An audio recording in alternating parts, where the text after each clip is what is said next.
Victory Sports Cards here. Today I have an interesting one for you. I have a unique 10 card SGC order reveal.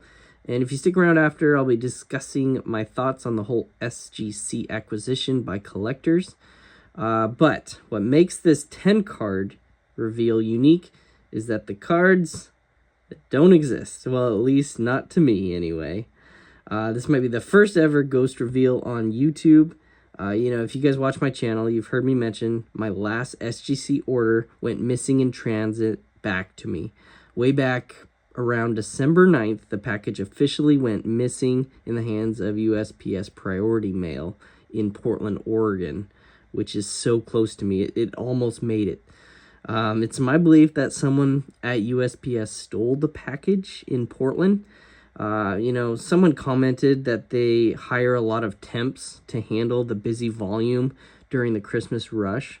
So I'm thinking a temp not heavily vetted by USPS ultimately stole the package. So I want to make this clear. It's completely not SGC's fault. They didn't do anything wrong here. Although I would make a quick suggestion to them. On the return address on the label, I wouldn't use the SGC name. I would use something more inconspicuous, kind of like how PSA uses CU receiving. And a word of advice to all of you when choosing a return shipping option, when using SGC on their website, don't choose USPS. I recommend go ahead and go with FedEx. All right, fast forward 3 months later to now, package still completely lost or stolen. But over those months, I was in contact with SGC's awesome customer service team. They helped me as much as they could, and I would try to contact them every couple weeks, 2 to 3 weeks for updates, which they unfortunately didn't have much, but they were working on it behind the scenes, I think. But finally, recently I got a call from SGC, and they were gonna make the situation right, and I was so thankful because I really wanted this missing order cloud gone from over my head. In short, they gave me a check for a sum less than my declared value, but fair, and my grading fees back. Ultimately, I am thankful for SGC for doing that and making it right, and I completely respect them as a company. However, I am still really sad I never got my cards, especially since it had an important rare LeBron PC card in it that I'll never get back, probably never see again. And if you ask me, would I rather have the money or the cards, I would definitely say cards. But it's nice being done with the whole situation. However, by accepting SGC's check, I pretty much relinquish my rights to the cards, so they aren't mine anymore. So if for some random reason they do show up on my door, I would either give them to SGC or give SGC the money they gave me back in full, which is totally understandable. All right. Let's go ahead and reveal these 10 cards and the grades they got. If any of you happen to see these cards out in the wild at card shows or card shops, pawn stores, on eBay, or any other selling platforms, or a federal auction, please contact me or SGC. Okay, so I'll show a quick, quiet clip of me showing the cards pre-submission I filmed. Then I'll reveal each one with the SGC image scans. All right, here goes the ghost reveal.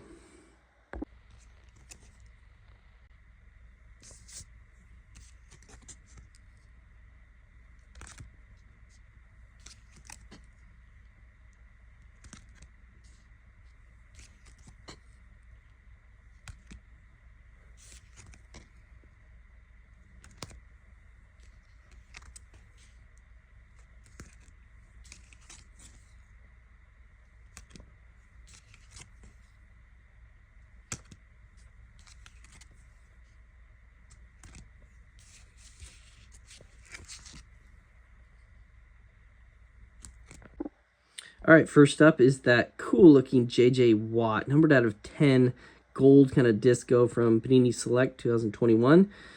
It got a Boom. So it got a SGC 10. I was stoked when I saw that grade, when the grades popped. Really cool looking card. Flawless centering. Everything looked great on that card. And, you know, he'll be a future Hall of Famer for sure. All right, next up we have that 2016 Panini Prism Barry Sanders Flash. I like the look of those Flash. It got a SGC 10 Gem Mint. Great looking card. I didn't see any flaws to it. Yeah, we're on a roll. The 2014 Leaf Valiant Brandon Cooks Retro Proof, numbered out of 4. It got a SGC 10. So gem in on that one too. I loved the low numbering on it and the look of it. And the fact I like collecting his stuff because he went and played for Oregon State University, the Beavers, and he's having a solid career, and his cards are affordable. So there you go. Next up, we have that 2008 Evan Longoria Bowman Sterling Auto Rookie card. He was always he's a fan favorite. He's always one of my favorite players to watch. Let's see what it got. It got a 10 with a 10 auto. So perfect card, perfect grading. Can't get any higher. Yeah. Just doing this reveal makes me sad not having these cards. But yeah, really cool looking card. Nice to see that one in a Gem 10. Next up, we have that rare John Smoltz 2005 Artifacts. It's the gold parallel out of 25. Let's just see what it got. It got a Mint Plus 9.5. So still a really solid grade for kind of a condition-sensitive card. And a card you don't see very often. So I'm going to miss that card for sure on the John Smoltz. I enjoyed watching all those amazing Braves pitchers in the 90s. Maddox and Smoltz and Glavine and stuff like that. Next up, we have the 1985 Roger Clemens Topps rookie card. It was so sharp, just like vending fresh, amazing. And I previously graded it with PSA, and it got a 8. And I always felt it was higher. I figured SGC would give it a 9. Let's go ahead and see what it got. It got an 8.5, so I actually think undergraded for them too. Both PSA and SGC. Something about that card they just didn't like. So there you go. Next, we have one of the bigger cards in the order. It's that 2022 Leaf Pro Set Giannis autograph. I just didn't grade it with PSA because I figured they would hammer. It had 2 little dimples on the back. Other than that, the card looked great, and the auto was bold and clean. Let's just see what SGC gave it.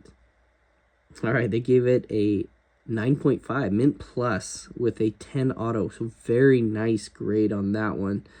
I would have loved to own that card for sure. So there you go. Unfortunate that one is missing. All right, next up is probably the biggest card in the order and probably hardest to replace. It is the 2004 Bowman Chrome Dwight Howard Gold Refractor Rookie, numbered out of 50.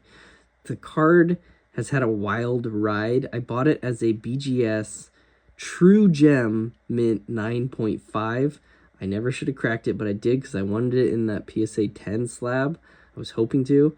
But after I cracked it, I noticed there were some surface scratches on the front. No way BGS should have graded that a 9.5.